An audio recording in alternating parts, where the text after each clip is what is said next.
Hello students, welcome once again. In today's lectures, I am just going to discuss the Bose-Einstein and Fermi-Dirac distribution functions and what is their graphical representations. So it is very important aspect plotting the graph. So first of all, this is the probability that a boson occupies with energy epsilon. So we can have this Bose-Einstein distribution function. You are aware of the fact what is the distribution function for this boson. This is F, this is Bose-Einstein, and it is occupied a states of energy epsilon. It is equals to, we can just write 1 upon e to the power alpha here and e to the power this epsilon upon kt. This is minus 1. If you just remember, this is for the case of the bosons.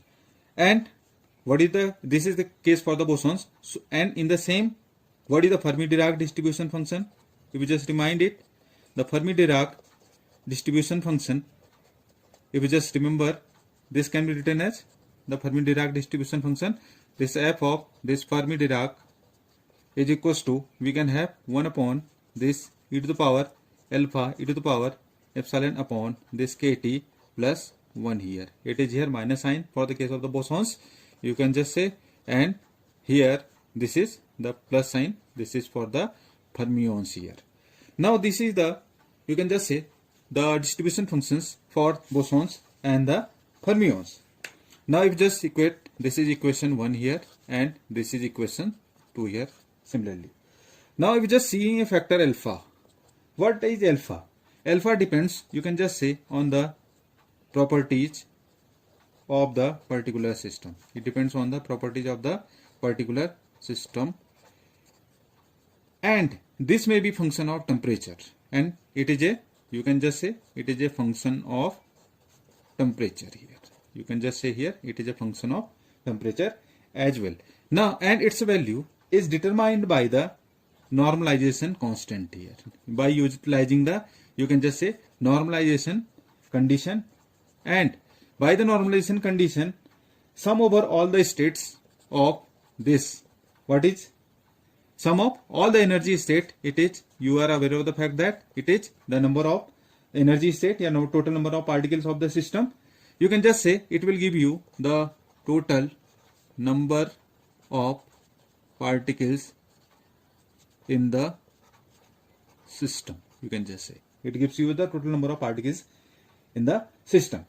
In some cases, if you know that the number of particles is not fixed, if the number of particles is not fixed, as in the case of photon gas, number of particles is not fixed, then from the way alpha is defined in the equation, you just see equation 1 and equations 2. In this case, alpha is 0, and you know that e to the power alpha, this is now become 1 here. You can just have the value.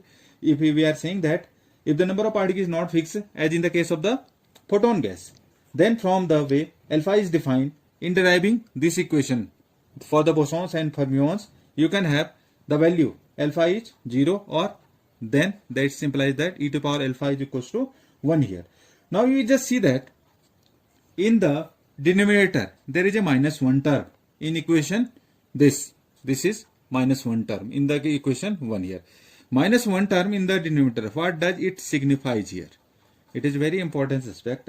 You can just see, you can just note that this expresses the, you can just see that this expresses the increased likelihood of multiple occupancy. This increase the multiple occupancy of an energy state by the bosons, which is compared with the likelihood for distinguishable particles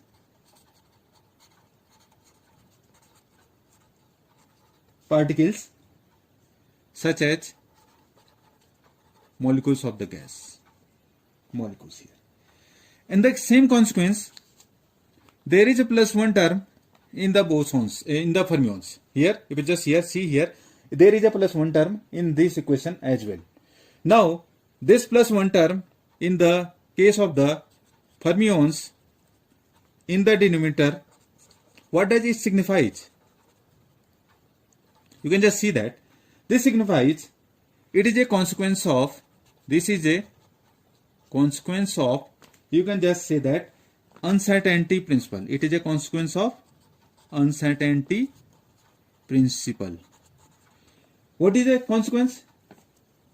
You can just say that no matter what the values of this alpha, epsilon and this t here, no matter what is the values of alpha, epsilon and t, this distribution function, this is f epsilon, can never exceed, you can just say can never exceed by this factor unity. You can note down that when we are discussing both the cases of the fermions and bosons, in this case, suppose this is the situation, epsilon, this energy is very greater than kT. So in this case, the function, this f epsilon, this approach, you can just say to the Maxwell-Boltzmann function. What is the Maxwell-Boltzmann distribution function? Yeah, Maxwell-Boltzmann statistics. This have this f of this mb.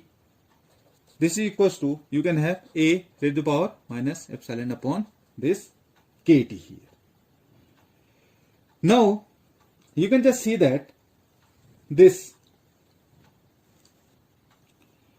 Now just look at, I have just plotted on the this end, this is the Fermi, this is the distribution function and this is the energy in terms of the kT. This is the distribution function and we have the values, this 0.255, 0.175, 1 and so on. And this is the in terms of energy. So you can just see that it is a comparison of the three distributions we have. Either we have the Bose-Einstein distribution function, simultaneously we have the Fermi-Dirac distribution function, and we have this Maxwell-Boltzmann distribution function. So we have just made a comparison of the three distribution for this same value of alpha. We have this same value of alpha, which was a function of temperature. So the Bose-Einstein, you can just see here, this corresponds to the Bose-Einstein. This blue line, if you just apparable to you, this blue line corresponds to the Bose-Einstein function, is always higher than the Maxwell-Boltzmann, which is represented by this pink color here. This is for the Maxwell-Boltzmann, and this is corresponding to the Bose-Einstein. It is in blue color. This is the Maxwell. So you can just see from this diagram, from this graphical representation, that the Bose-Einstein function is always higher than the Maxwell-Boltzmann one, and you just see that it is totally exponential one, and it is a pure exponential case. And this which is the red, you can just see here, this is what, this is the Fermi-Dirac distribution function. It's always lower.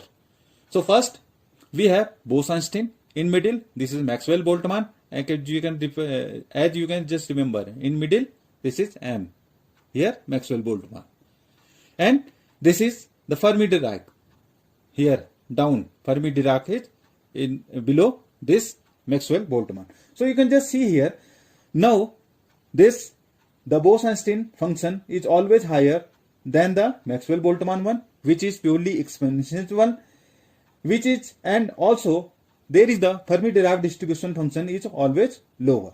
Now what does this function give us? You can just say that the functions gives the probability of occupancy of a state of energy epsilon at the absolute temperature T here. So you can just say that these functions, what does they gives? These functions gives us the probability of occupancy of this state of this energy epsilon at the absolute temperature, this T here, absolute temperature T here. So you can just see here.